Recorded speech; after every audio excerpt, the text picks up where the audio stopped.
What is up, guys? Wrestling Premiere is here again. It's about time I make an All Elite Wrestling video again, and I hope you guys understand why I haven't done one in months. I was supposed to do Double or Nothing, but I was busy with travel, but nonetheless, I love that show. My favorite match was the Bucks / Moxley and Kingston thing. It was ridiculous for all the good reasons, and seeing the entire crowd in the arena was a sight. With that said, I gotta mention it again, reviews don't affect the schedule. Those bonus videos don't affect the schedule. As a matter of fact, the schedule affects the reviews, you know? They're not that hard to make.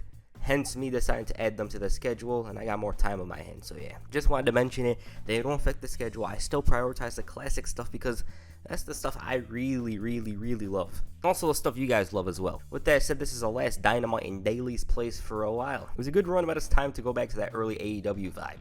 So Chris Jericho came out to commentate the show, and I really loved hearing him give his insight into the matches and all the stupidity that he was spewing during the show. I just loved it. Like when Brian Pillman Jr. was hitting Jericho's moves, and he was like, hey, I invented that or whatever. Some people may think it's annoying, but I loved it. The first match was a tag team match pitting Penta and Eddie Kingston against the Young Bucks, who emerged with an odd new look. Shivani mentioned them looking like porn stars, which got a laugh out of me, and it was just so unexpected. As the match itself was a straight-up banger, but you already know that. It's Penta, Kingston, and the Bucks. Those guys were so desperate and gaining heat from the fans with their ridiculous look, the facial expressions, the showmanship. Penta was exciting.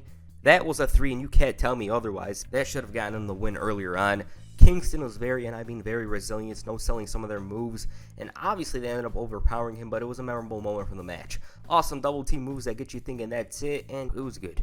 Now, watching the Bucks for a while, I noticed that they've never lost.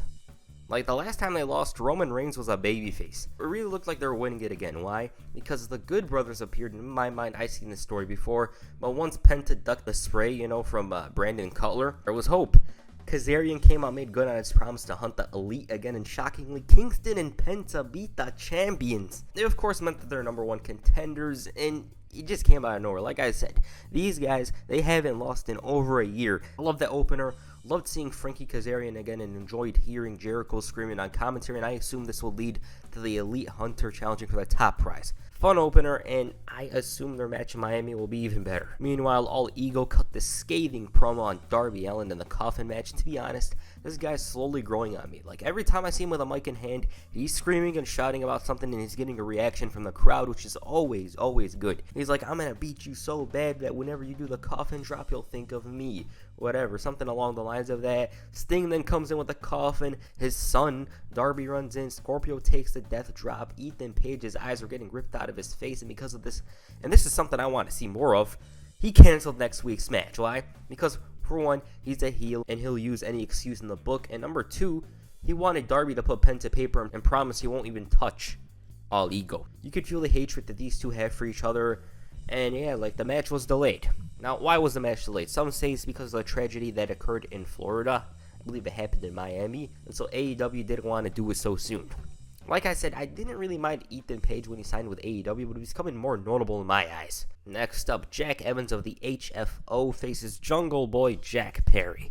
The story's simple. Jungle Boy got the chance to be the first man in AEW to win 50 matches. That match he had with Omega last week was absolutely insane. It was superb, and this was despite the fact that Kenny wasn't at 100%. Simply put, he's got a great future ahead of him. There was some nice chain wrestling in the beginning from Jack and Jack. Mr. 49 Wins displayed his athleticism throughout the match and during the commercial, and the match itself was more of a showcase for Jungle Boy. He was 3 steps ahead of Jack Evans and won it with ease. Well, not with ease, but you get what I'm saying. Jericho on commentary saying he went 50-0 and even acknowledged the fact that he knew nothing.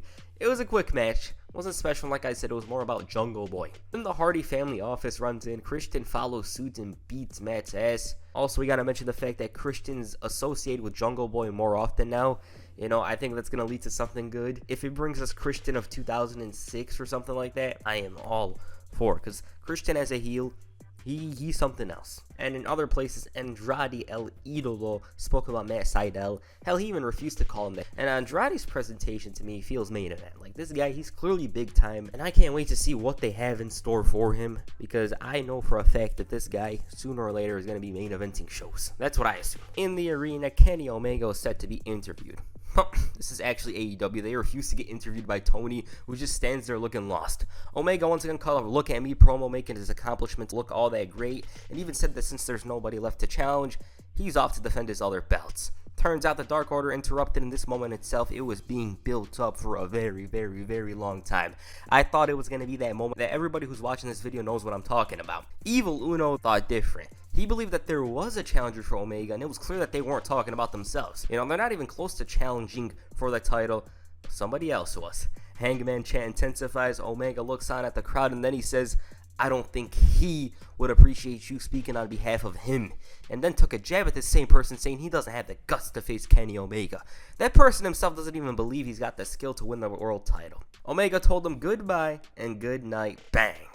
The disrespect. For one, he didn't even reference him by name. It was as if that old friend was beneath him. And second, Hangman himself, if you watch Dynamite, was loathing the fact that it was going to have to meet his old friend sooner or later. I wonder how they'll have him go from a self-doubting underdog to a very confident challenger. But yeah, this is the beginning of the Hangman Omega story that a bunch, and I mean a bunch, have been waiting for. The next match saw Brian Pillman Jr. challenge Miro for the TNT Championship.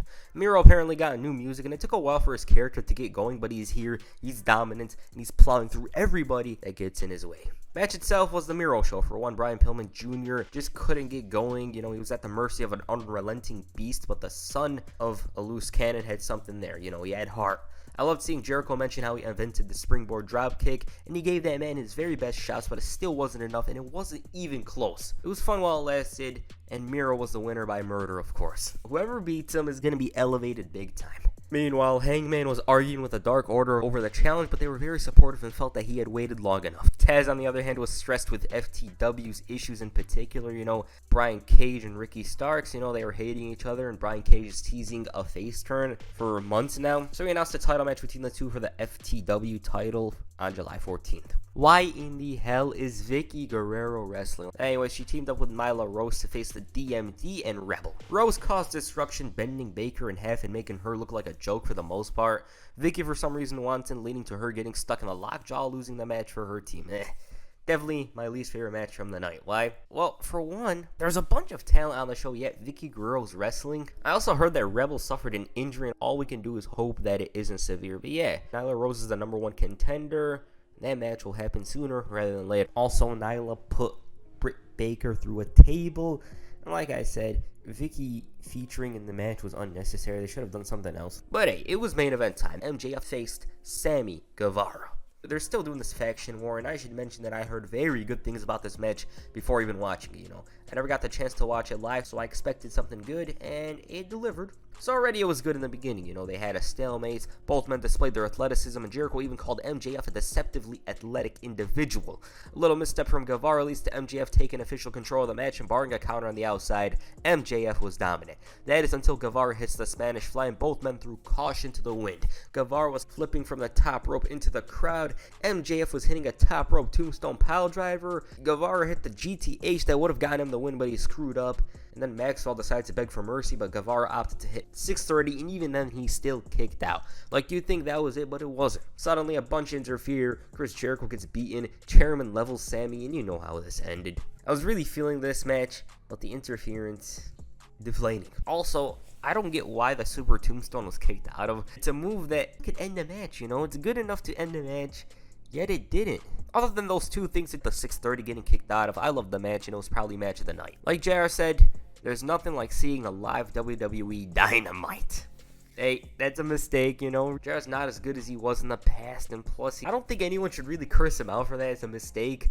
I mean, I make those mistakes as well in these random videos. But anyways, we shouldn't be talking about that. Let's talk about the show, what I thought about overall. Overall, it was good.